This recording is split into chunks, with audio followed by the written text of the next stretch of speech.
Contamos agora coa presenza de André Sánchez Lavandeira, candidato á alcaldía de Chantada polo Bloque Nacionalista Galego. Benvido. Grazas. Ben, hai moita xente que pode que non coñeza a túa persoa. Explícalles quen eres. Bueno, pois eu a verdade é que efectivamente non nacín aquí en Chantada, pero levo 12 anos residindo aquí, por motivos laborais, e xa decidín establecerme aquí. Entón, eu son un militante do BNG dende hai moito tempo, sempre me interesou a cousa pública, a política, por dicilo claramente. E nesta ocasión, posto como encabezar a candidatura do BNG a Asembleas Abertas estas eleccións. Estou moi contento, ademais, de poder facelo, non porque teña grandes ambicións, que non é o caso, senón porque nos permite que, unha vez máis, o nacionalismo galego estea presente nunha convocatoria electoral en Chantada. Como describirías a vosa candidatura, a candidatura do Bloque Nacionalista Galego? Pois a nosa candidatura, en primeiro lugar, é unha candidatura moi renovada. Somos candidatos que prácticamente ningún se presentara antes en unhas eleccións en Chantada. É certo que eu xa fora candidato noutro concello, no meu concello natal, algún que outro candidato tamén está presentado, incluso aquí en Chantada, pero moi pouquiño. Somos unha candidatura moi renovada.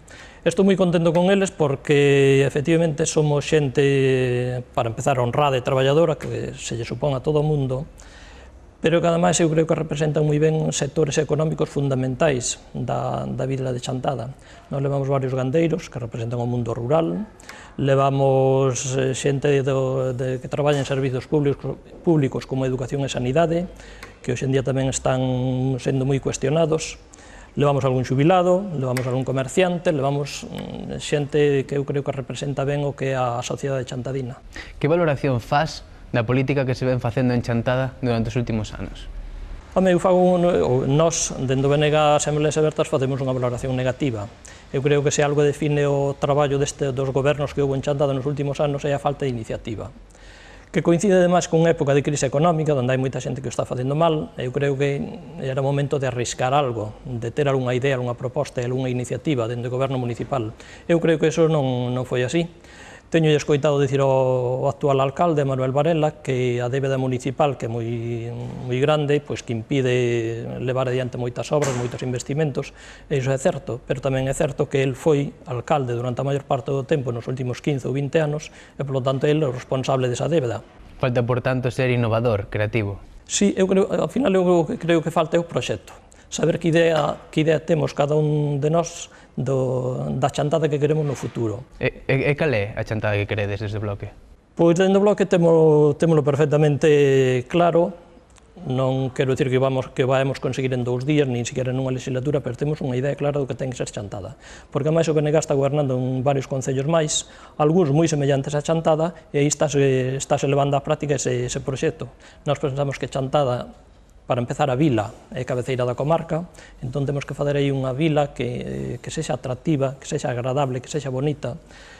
Agradable para vivir os residentes e tamén para os visitantes, unha vila comercial, unha vila na medida do posible industrial, aínda que aí, lóxicamente, non se pode pedir moito, e, sobre todo, despois temos que ter un concello con un medio rural mayoritario e que ten que ser a fonte económica principal deste concello.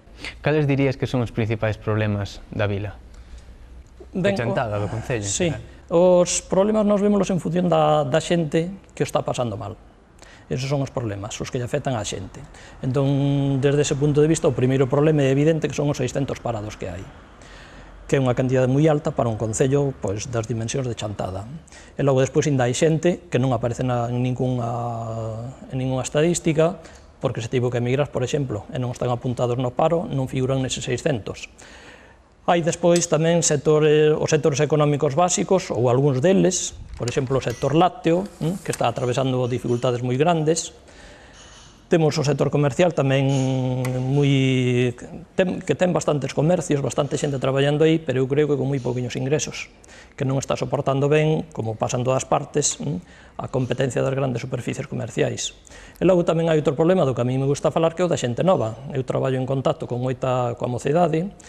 É lamentable ver escoitarlle a xente que ten 18 ou 20 anos decir que vai empezar unha carreira, pero que o fai sin ningunha ilusión, porque ao final pois, non vai poder traballar no que estudou, vai acabar no paro, vai acabar facendo cousas que nada teñen que ver coa súa carreira, é dicir, que non teñen boas expectativas de futuro. Bueno, hai que recordar que ti eres mestre no IES Lamadas Quendas. Como podemos facer para que toda esta xente formada, moi ben formada, de feito, se quede enchantada? Eu creo que a única solución para iso é o de crear riqueza. O sea, aquí temos recursos suficientes para crear máis riqueza e máis postos de traballo dos que hai agora. Temos un medio rural que é de tanta calidade como de calquera, temos un sector lácteo que ten varios centros de explotacións, temos un sector turístico importante, uns recursos impresionantes. Cando ven a xente aquí de fora, pois queda sorprendida de Chantada, en xeral da Ribeira Sacra, e temos un sector comercial que tamén pode dar máis de sí. Entón, a única maneira de crear emprego, de que a xente nova se quede aquí, pois é o de crear riqueza. Non hai outra solución. Se te parece, vamos a profundizar un poquinho máis en que se podería facer neses sectores. Por exemplo, no tema do turismo, que crees que se pode facer para mellorar a situación e crear riqueza? Bueno, o primeiro que hai que facer é aprender a valorar o que temos. Podecho contar que outro día estábamos nunha parroquia, eu máis unhos compañeiros, en Nogueira, concretamente, tiñamos diante de nós a Ribeira do Miño, unha paisaxe impresionante, as ribeiras, as carballeiras que había enfrente. Estábamos falando con un señor que nos decía, despois de contarlle nós que aquilo era moi bonito, que tiña moita potencialidade, o señor díxonos que, bueno, os de fora gustalles moito. Os de fora gustalles moito, os de aquí, bueno, pois é un monte. Entón, o primeiro que hai que fazer é valorar os recursos turísticos que temos. Ese parece que é un mal endémico que afecta non só a Chantada, sino a moitos municipios, quizás especialmente de Galicia. Non sabemos valorar e explotar o que temos. Eu creo que sí, efectivamente. Ese é o primeiro paso que hai que dar, aprender a valorar o que temos, e non é por simple localismo, non é que a xente que ven de fora que non ten nada que ver con isto, pois efectivamente di que isto é así, que temos recursos turísticos importantísimos. Logo, despois é certo que hai que mellorar a información aos turistas, hai que mellorar a promoción tamén, despois tamén hai que crear algunha infraestructura. En Chantada, por exemplo, non hai un albergue de peregrinos. Outro día viñen uns peregrinos por aí vascos e contábanos que estaban sorprendidos a beleza da paisaxe, os recursos ao río, as ribeiras, o que temos aquí, e que non había casi nada para aproveitalo. E iso tamén non hai que facer. Ben, falemos entón do rural agora, un sector que está moi dañado nestes momentos. Que se pode facer?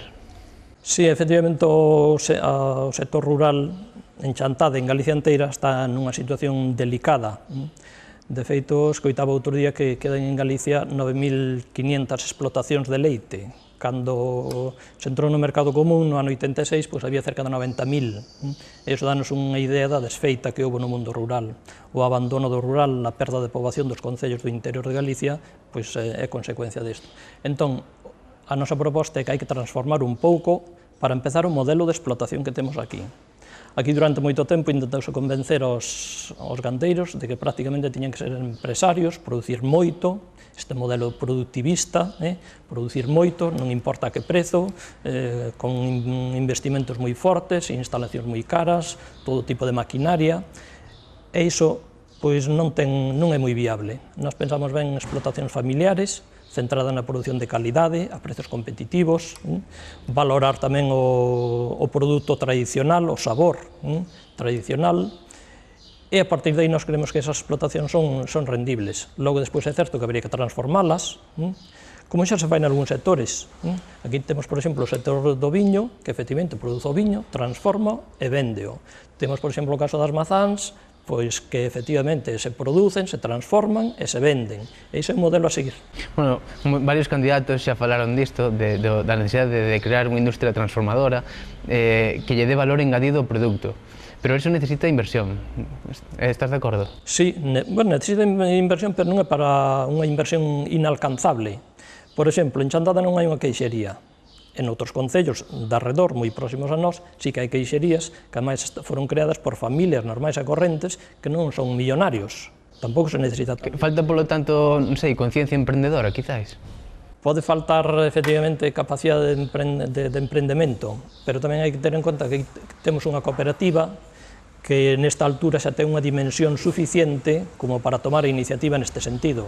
Eu creo que a cooperativa de Chantada ten que cambiar un pouquinho a súa estrategia. Non é suficiente venderlle produtos aos socios, prestarlles algúns servizos, que está ben, pero que coa dimensión que ten hoxe en día eu creo que se tiña que atrever tamén a pasar a transformación. Vamos falar entonces da educación e dos servicios sociais, un tema que ti coñeces ben. Sí. Como está a situación e que se pode facer? Bueno, en educación as competencias que ten os concellos son moi limitadas, porque eso depende sobre todo da Consellería de Educación da Xunta de Galiza. E aí, pois, pódese facer algo, pero non é decisiva a actuación do Concello. Nos servicios sociais, sí, aí sí que ten máis competencias, pero son competencias máis ben de xestión, e efectivamente aí necesítanse cartos. Para mellorar os servicios sociais, a atención pois, á terceira idade, que é fundamental nun concello tan avellentado como o noso, pois aí necesítanse cartos. Bueno, cartos, hai ou non hai? Crees que se pode realmente axudar a estas familias? Podes axudar. Eu creo que aí a cuestión está en priorizar, en saber que os recursos que ten o Concello, en que é prioritario gastalos. Falabas antes de aunar os tres sectores, primario, secundario, terciario. Como se consigue eso? Bueno, pois aí xa decía que a cooperativa tiña que ter un papel protagonista, principal, e logo despois o Concello. E o Concello ten que abrir diálogo con todos os sectores implicados nesta cuestión. Os sindicatos agrarios, as explotacións gandeiras, as empresas que se dedican á transformación, ten que entrar en diálogo con isto. Entre o Concello e a cooperativa, eu creo que aí teñen posibilidades. Ben, supoño que o obxectivo é gañar as eleccións, verdad? No caso de que non haxa maiorías absolutas, estarías disposto a negociar algunha coalición? O máis probable, penso eu, é que non haxa maiorías absolutas. Entón, calquer goberno que saia destas eleccións terá que ser un goberno ou ben de coalición ou un goberno en minoría como é agora. O Bloque, para gobernar, terá que gobernar coa esquerda e, lóxicamente, aí temos que chegar a pactos. Nós estamos dispostos a chegar a pactos. A única condición que poñemos é que non pode ser pactar simplemente para gobernar, ten que ser para facer algo. Será necesario, polo tanto, unir e cooperar entre todos, non? Pois sí, vai ser imprescindible porque non creo que haxa maioría suficiente na esquerda, que é no campo no que nos movemos nós, no nacionalismo da esquerda, como para gobernar unha única candidatura. Por outra banda, moitas veces costa moitísimo aglutinar forzas e traballar de maneira común, non? Pois sí, hai dificultades que máis nesta campaña electoral ou na pre-campaña se demostraron e quedaron moi en evidencia. Varias plataformas que se crearon non chegaron a formar candidatura, entón certamente recoñecemos que hai dificultades. No caso, eso sí, de sair elegido alcalde, cales serían as túas primeiras medidas no goberno? A primeira medida tiña que ser o de investigar cal é a situación financeira real do Concello, porque cando goberna a dereita, ten sucedido moitas veces que despois, algúns casos que coñezo que chegou o Bloque ao poder, pois o primeiro que se encontrou foi con facturas en rexistrar, facturas que aparecían que non estaban por ali, botabas varios meses recibindo facturas que eran descoñecidas. Entón, ese é o primeiro que teríamos que facer. Outros candidatos falan da necesidade de ser máis transparentes desde o Concello, desde as institucións. Estás de acordo con eso? Pois sí, hoxe en día eu creo que a transparencia é obrigada para calquera goberno municipal e o Bloque ademais teno xa por norma. A transparencia e a participación dos cidadáns na medida do posible, na medida en que este sistema político permite. Precisamente deso quería falar tamén, porque teño a sensación de que a xente está moi lonxe das institucións, non? Como se pode achegar o Concello á xente? Pois o Concello tense que achegar á xente porque a xente, para empezar, ten asociacións que os representan, algunhas veces, hai asociacións de veciños, asociacións culturais, deportivas, e o primeiro que ten que facer o Concello é entrar en diálogo con elas. E outras veces, pois directamente, se hai que facer consultas populares, pois fanse consultas populares para temas importantes. Xa para ir rematando, por que crees que a cidadanía de Chantada debe votar BNG nas próximas eleccións do 24 de maio?